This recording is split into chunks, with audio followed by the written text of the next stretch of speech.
Selamat pagi teman-teman Toastmaster dan para kawan-kawan Speechcraft. Perkenalkan, nama saya Fajar dari Bandung dan saya sudah bergabung di Toastmasters lebih dari 6 tahun. Dan ilmu ini menurut saya sangat mengubah hidup saya dari orang yang pemalu, pendiam, gugup menjadi seseorang yang jauh lebih percaya diri. Hari ini kita akan membahas tentang memilih topik. Hari ini kita akan membahas tentang menggugah penonton dengan topik yang tepat. Nah, saya akan memberikan sedikit pertanyaan. Ada dua topik yang saya tawarkan dan saya ingin bertanya topik mana yang menurut Anda lebih menarik. Coba ya, apa itu tidur?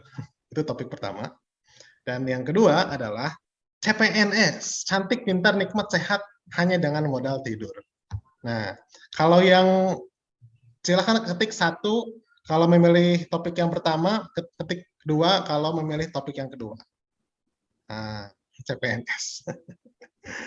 Ya, hampir semua memilih dua ya. Ya, karena kalau kita kasih tahu apa itu tidur, ya semua orang sudah tahu. Cuma kalau kita memberikan bumbu-bumbu di dalam pidato, kita bisa membuat si topiknya itu jauh lebih menarik.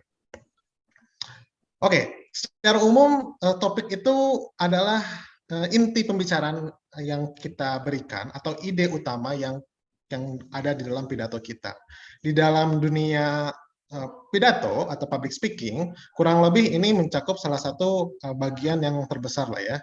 Jadi kalau public speaking itu ada mind map-nya, mungkin segi memilih topik itu hampir setengahnya lah ya, kalau dari mind map yang ini.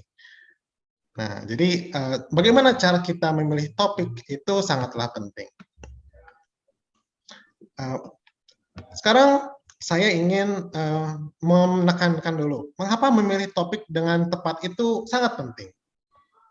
Nah, salah satunya adalah kalau kita sedang ada di pertemuan daring atau online, sangat mudah kita untuk terdistraksi, betul tidak? Nah, jadi kalau kita mungkin sudah menyiapkan, sudah berlama setengah jam atau 2 jam, 3 jam, kalau kita topiknya salah, nanti orang lihat sekilas, aduh, bosen, tidak menarik, langsunglah saya buka YouTube sajalah, atau saya buka WhatsApp saja, atau saya buka TikTok saja. Tidak ketahuan ya ketika pertemuan online.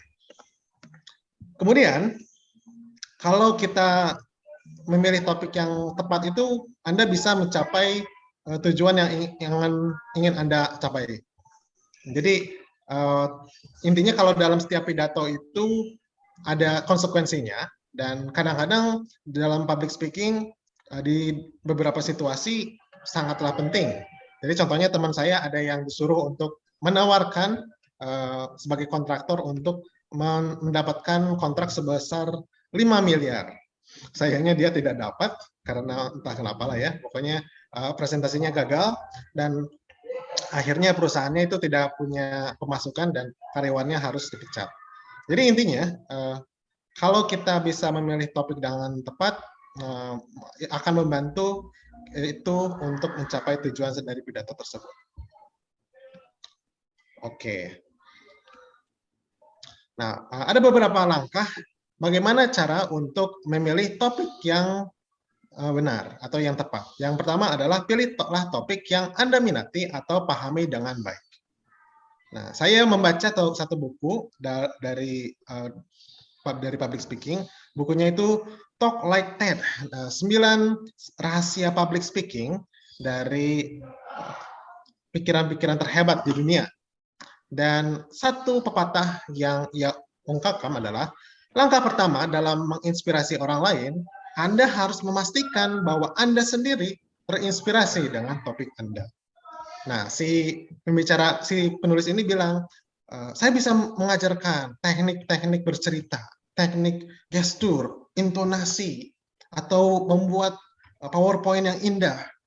Tapi kalau misalnya Anda sendiri tidak tertarik atau tidak passion dengan topik Anda, semuanya itu tidak terlalu bermanfaat. Nah, namun kalau Anda bersemangat atau passion dengan topik yang Anda bicarakan, secara otomatis cerita Anda jadi jauh lebih hidup. Kemudian gesturnya jadi lebih percaya diri. Dan juga PowerPoint-nya Anda jadi jauh lebih semangat untuk membuatnya. Nah, Dan kalau di Swiss sekarang, nanti kan teman-teman akan membuat satu atau dua pidato pengenalan ya. Nah, Anda bisa memilih beberapa contoh topik ini. Misalnya Anda bisa memilih topik yang personal, ada pengalaman pribadi, misalnya bagaimana kisah sukses Anda, atau bagaimana Anda menghadapi tantangan-tantangan dalam hidup. Atau bisa juga Anda bisa pilih topik-topik apa yang Anda secara pribadi minati. Bisa pilih personal, pengalaman pribadi, atau topik. Biasanya tiga inilah kalau kurang lebih. Oke. Nah, kadang-kadang ada yang bertanya, Fajar, kalau misalnya saya disuruh oleh kantor untuk memberikan presentasi, dan menurut saya sebenarnya presentasinya topiknya kurang menarik. Contohnya saya disuruh untuk memberikan laporan tahunan atau bulan ketiga. Menurut saya itu agak membosankan. Jadi bagaimana caranya supaya kita pidatonya bisa lebih baik kalau kita tidak bisa memilih topik. Caranya Anda bisa menggunakan penggunaan intonasi atau penggunaan bahasa vokal yang lebih baik atau yang lebih efektif. Saya ingat di sekolah saya dahulu kala ada satu guru pengajar matematika. Kalau kalau pelajaran matematika pelajaran yang cukup membosankan ya kalau untuk sebanyak orang. Nah, hanya saja dengan si guru ini, dengan cara berbicaranya, dengan gesturnya, entah kenapa si anak-anaknya itu bisa terhipnotis dan bisa semangat memperhatikan pelajarannya. Nah, Anda juga bisa memberikan bumbu-bumbu cerita atau storytelling agar pidato Anda jadi jauh lebih menarik untuk audiens Anda. Oke, langkah yang kedua adalah Anda harus kenali audiens Anda. Jadi kalau di dalam pidato, it's not about you, it is about your audience. Karena ujung-ujungnya yang paling penting itu adalah audiens Anda bisa menangkap pesan yang Anda dapatkan. Ini it's not about you. Salah satu teknik yang Anda bisa gunakan adalah menggunakan, kita harus tahu nih profile audience. Kemarin saya nanya sama Bu Rona, kalau di Spacecraft orang-orangnya isinya apa aja? Atau karakteristiknya apa aja? Oh, banyak orang CFA, oh ada kepala sekolah, ada dokter, wah hebat ya. Banyak orang-orang yang berpendidikan tinggi. Nah, oleh karena itu saya menyesuaikan topik, jadi insya Allah si orang-orangnya bisa menangkap materi dengan mudah. Nah, jadi salah satu tekniknya itu adalah profiling audience. Jadi Anda cari tahu dulu umurnya kurang lebih gimana, laki-laki, perempuan, dan kira-kira minatnya apa dan kebutuhan audiensnya apa. Nah, nanti Anda tahu nih, oh kira-kira si audiensnya peduli tentang apa ya? Contohnya seperti itu. Saya berikan contoh nyata saja ya. Misalnya, ini cerita nih, benar. Jadi ada satu dosen namanya Bu Irna, dia ingin membuat klub Toastmasters di Telkom University.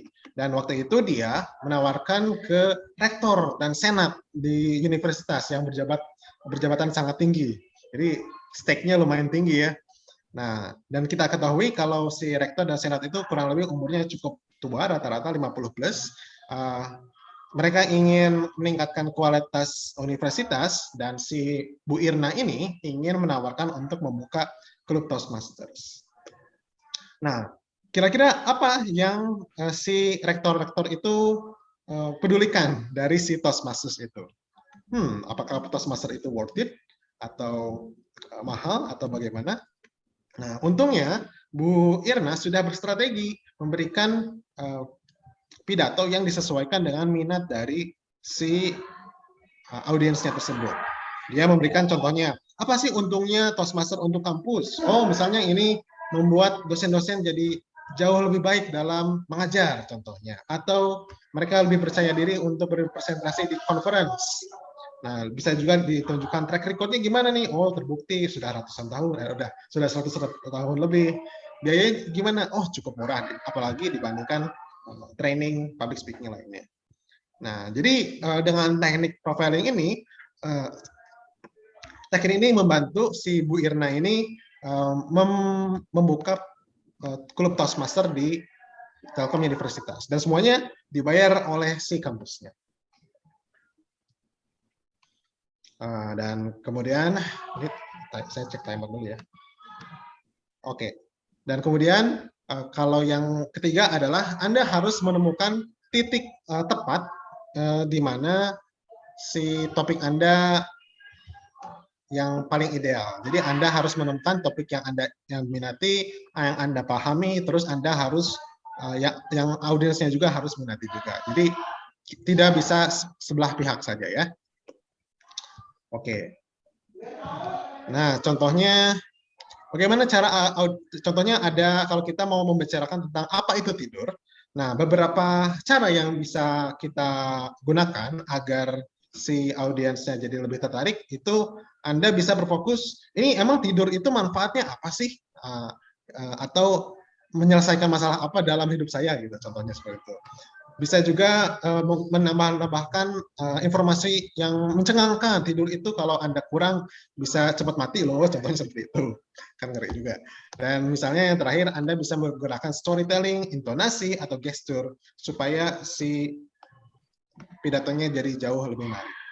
Jadi saya mengubah nih dari apa itu tidur, nanti berubah menjadi CPNS, cantik, pintar, nikmat, sehat, hanya dengan modal tidur. Kan jadi tidak boring dan orang-orang jadi jauh lebih tertarik.